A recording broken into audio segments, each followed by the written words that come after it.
নমস্কার বন্ধুরা, এসে গেছি নতুন একটা ভিডিও নিয়ে।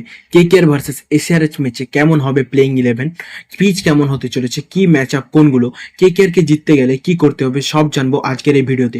চলুন জানা যাক। সবার প্রথমে প্লেইং 11-এর কথা বললে আমার মনে হয় না এসআরএচ কোনো প্লেইং 11-এ চেঞ্জ করবে বলে।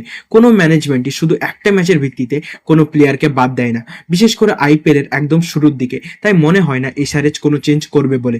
যদি কেকেআর এর কথা বলি, আমার মনে হয় না কেকেআর কোনো চেঞ্জ করবে বলে। আর যদি চেঞ্জ করতেই হয় তাহলে মুজারবনির পরিবর্তে পাওয়ালকে খেলাতে পারে, যার জন্য হয়তো রমনদীপ কিংবা অনুকূলকে বাইরে বসানো যেতে পারে, আর টিম সৌরভ দুবের সঙ্গে যেতে পারে।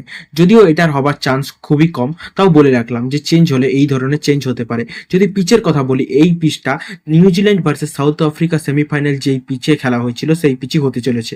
তার মানে আমরা একটা হাই স্কোরিং ম্যাচ দেখতে চলেছি। আর যদি কি ম্যাচ আপের কথা বলি, পাওয়ার প্লেতে বৈভবের সামনে অভিষেক এবং ট্রেভিসের একটা ভালো ম্যাচ আপ হতে পারে। তাছাড়া মিডল ওভারে বরুণ ভার্সেস ক্লাসেন রীতিমতো দুজনেই এখন ফর্ম খুঁজছে, তাহলে একটা ভালো ব্যাটেল হতে চলেছে। আর শেষের দিকে অনিকেত ভার্সেস কার্তিক ত্যাগী, এটাও ভালো একটা ব্যাটেল হতে চলেছে। যদি কেকেআর কে এই ম্যাচটা জিততে হয় তাহলে যদি প্রথম ব্যাটিং করে মিনিমাম 240+ রান বানাতে হবে। আর যদি সেকেন্ড ইনিংসে ব্যাট করে পাওয়ার প্লেতে মিনিমাম দুজন ওপেনারকে আউট করতে হবে। আর মিডল ওভারে ক্লাসেন এবং ঈশানের উইকেটটা গুরুত্বপূর্ণ হতে চলেছে। বিশেষ করে অজিঙ্ক্য রাহানেকে একটু আলাদা ভাবতে হবে। পাওয়ার প্লেতে বরুণকে বল দেওয়া এটা একটা মিস্টেক। মানছি বরুণ ভালো বোলার, কিন্তু বর্তমানে বরুণ ফর্ম নিয়ে স্ট্রাগল করছে। এই অবস্থায় যদি স্পিনারকে বল করাতেই হয় পাওয়ার প্লেতে, তাহলে নিজের টিমের বেস্ট স্পিনারকে দেওয়া যেতে পারে, সেটা হচ্ছে সুনীল নারায়ণ। আমি মনে করি যে পাওয়ার প্লেতে অনুকূলকেও একটা ওভার করানো যেতে পারে। মানছি সামনে তিনজন লেফট হ্যান্ডার আছে, কিন্তু যদি অনুকূল 15 রান থেকে 20 রান দিয়েও একটা উইকেট আনতে পারে, সেটা গুরুত্বপূর্ণ।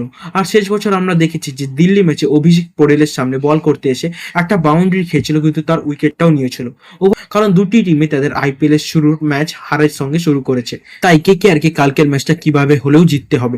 বিশেষ করে ফিন অ্যালেন, গ্রিন এবং রিঙ্কু ব্যাট হাতে কেমন করলো, রাহানে পাওয়ার প্লেতে কেমন স্টার্ট দেয়, ডেথ ওভারে কেকেআর কিভাবে রান আটকায়, এগুলোই ম্যাচটা কে জিতবে সেটা ডিসাইড করতে পারে।